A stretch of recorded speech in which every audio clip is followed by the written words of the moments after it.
Bill Gates says success is a lousy teacher. It seduces smart people to thinking they can't lose.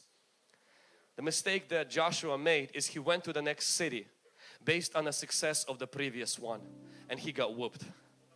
I think it was Babe Ruth, he said, yesterday's home runs don't win today's games. You have to depend on God every single time.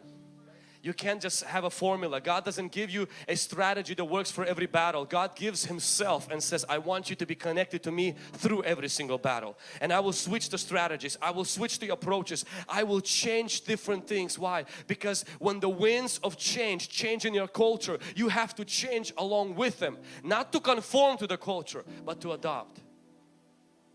Yesterday's success cannot be today's strategy. There's no formula for victory. We need God even in small battles.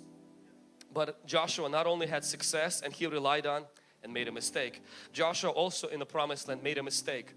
He did not consult God and he accepted Gibeonites based on what they said. It was a tragic mistake. But Joshua did not wallow up in that mistake. In fact, he made the Gibeonites he made mistake with work for him.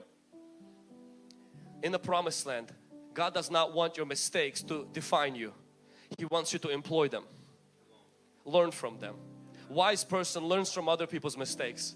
Smart people learn from their own mistakes. And foolish people don't learn anything. If you're not wise, at least be smart in this area.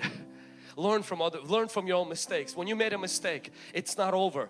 The next day God gives you new mercy. You can turn your mistakes into your mentors. You can turn the things that you've done that maybe you cannot delete. I know people in this room, there are things that you did that will stay on your record for the rest of your life. And anytime you look at it, you feel embarrassed. Do not feel embarrassed. After you've been washed by the blood of Jesus Christ, let Gibeonites work for you. But it's on your driving's record. Yeah, Gibeonites did not leave, but they worked for him. Let those mistakes remind you never to do that again in next season of your life. Let those mistakes remind other people, listen, you don't have to do this. Why? And don't be ashamed because of what happened, because Jesus Christ removed the guilt. But He's leaving the Gibeonites, He says, employ them for your good. Don't be ashamed of it, but be reminded for good that not to do that again.